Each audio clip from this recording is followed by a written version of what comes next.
We have come again to the study of how to put your Bibles together. And for the sake of those who are Awana workers, who's about to get back into the swing of things with Awana, we're just giving you basically bullet points.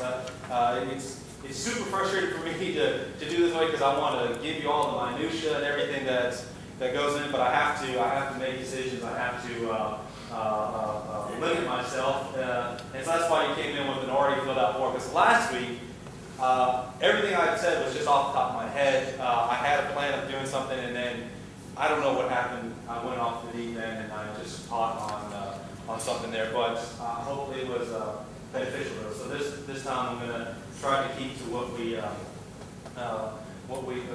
I have on the board here.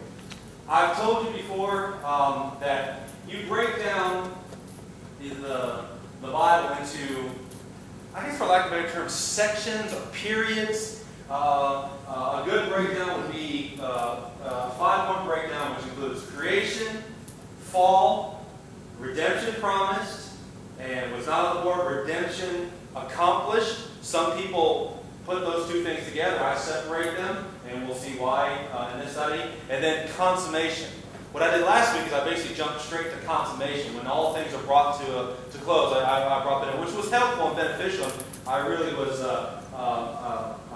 blessed by that. But today we're not going to jump to it. We're going to sort of stay in line. We've already looked at creation, which is the beginning of your Bibles, Genesis 1 through all of chapter 2, and essentially into chapter 3 up until just a little bit into chapter 3. But creation.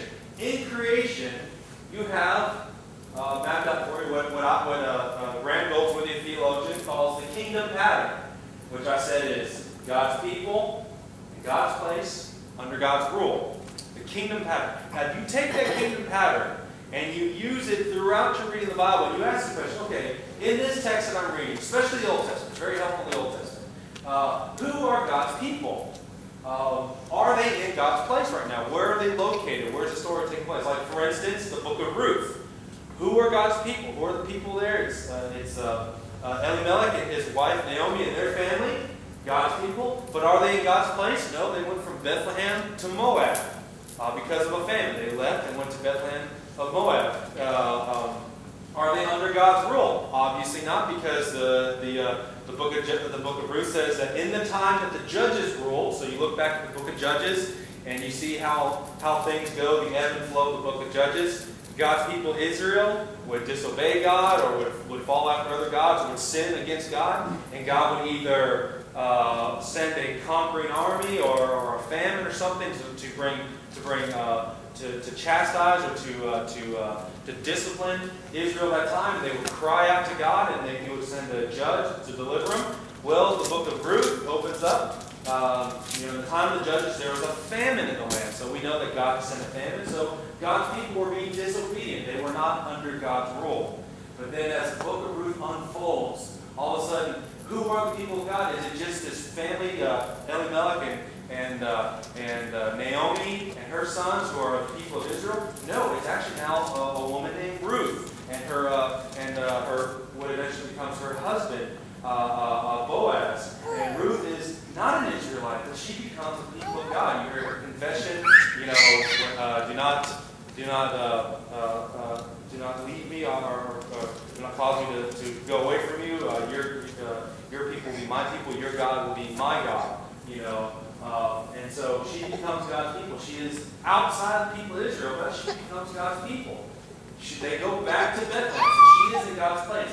And is she under God's rule? Absolutely. She serves faithfully despite Naomi's poor example. And then also you see blessing come out there, because through that marriage comes the birth of David eventually after a couple generations. So you can ask these questions at any point, and you kind of get a better clue of what's going on, of what the nature of the story is, what's going on in this text, how it's unfolding. But in the creation, you have this kingdom pattern. God establishes how He relates to His people. His people are going to be in His place, under His rule. All right, so in the creation, in Genesis 1 and 2, who are those people? Adam and Eve. Where is this place? The Garden of Eden, a garden sanctuary, a garden of paradise, where Adam and Eve walk with God, they fellowship with God, they fellowship with each other without sin, they are naked and unashamed. So they are in the garden and fellowship with God under His rule. Be fruitful, multiply, subdue the earth, eat from every tree of any fruit, or eat from any fruit from every tree except for the tree of the knowledge of good and evil. For on the day that you eat of that tree, you will die. So God's people and God's place under God's rule. Well, then we looked at the fall, where Adam and Eve rejected the kingdom pattern. Satan comes in and he deceives Eve. Did God really say that you should not eat of the fruit of the tree of knowledge of good and evil, or else you'll die? She goes, oh yes, we can eat of any tree, except for this one, and we can't even touch it. And Satan said, well, you surely won't die. You're not going to die. God knows that when you eat of it, your eyes will be open and you'll be like, knowing good and evil. And Eve saw that the tree was pleasant for food, and she picked, she ate, and she took the fruit to her husband and gave to him, and he ate. They rejected God's rule. They were in His place, but they rejected His rule. They said, and I have here, and the result was man is separated relationally from God. When God came into the garden, when He was walking in the cool of the day, Adam and Eve hid from Him. He calls out, Adam, where are you?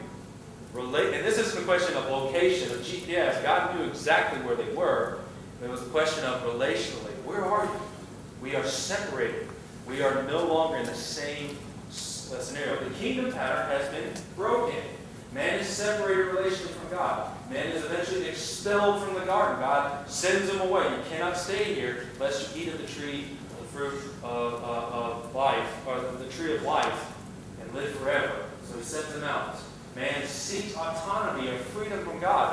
That was what enticed Eve to eat of the tree. She wanted to be free of God, or she was tempted to be free from God, and she bit into it. And from here on out, all of man's sin essentially is seeking to be free from God. We seek to be free from His rule. We want to be gods of ourselves. We want to be in God's place, which is idolatry. It's still idolatry. Idolatry is anything that de-gods God. Anything that de-gods God, anything that takes God from His rightful place as supreme, that is idolatry. So it doesn't have to be statues and things that you bow down to. It could be anything. Your ambition. You want to make a great name for yourself. And so you sacrifice everything on the altar of making a great name for yourself. You see this all the time. We see it in movies where you have a successful stock trader in New York City whose children are suffering because daddy's not home because he's always chasing his dreams and ambitions to make a great name for himself, to provide for his family. We see this practically on every year on American Idol. Those of you who watch American Idol, every year you see these people saying,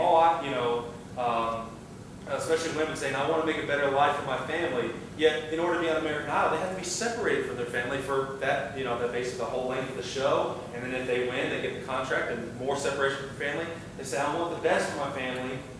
But then the family doesn't get the best because they're gone. They're gone. We see this all the time. Anything that de-gods God, that is made supreme, that we sacrifice we sacrifice all things for that is idolatry, and that is the root and heart of human sin. Adam and Eve desired freedom.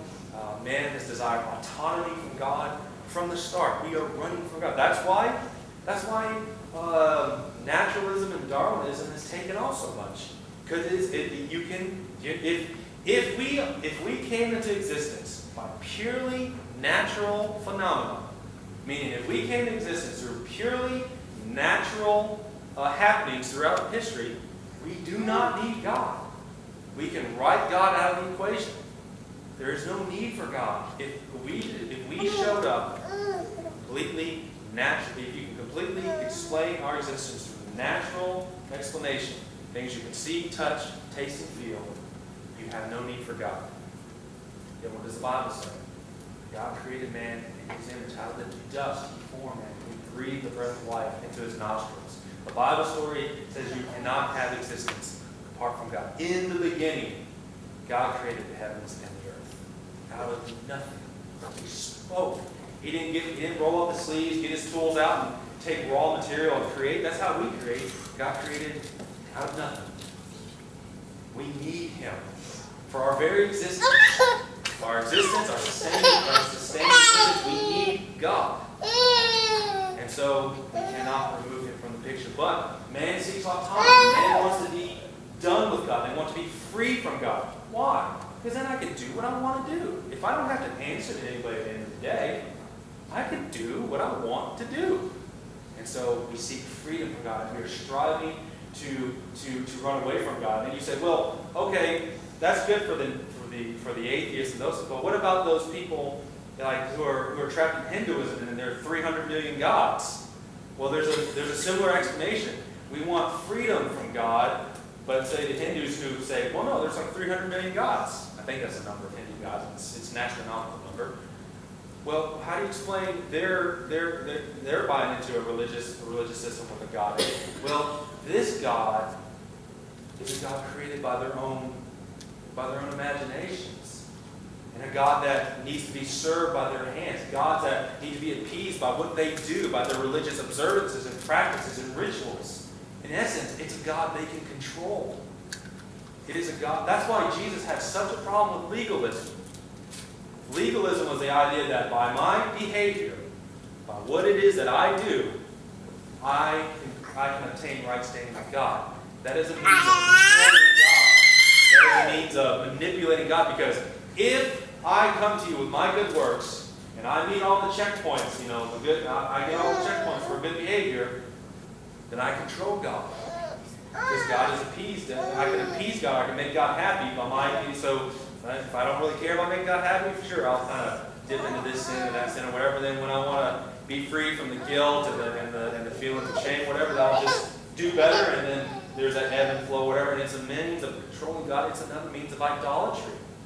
It's a means of trying to seek freedom from God. Because if you can say to God, I have done what is required of you, then you can make demands of God. Now you owe me.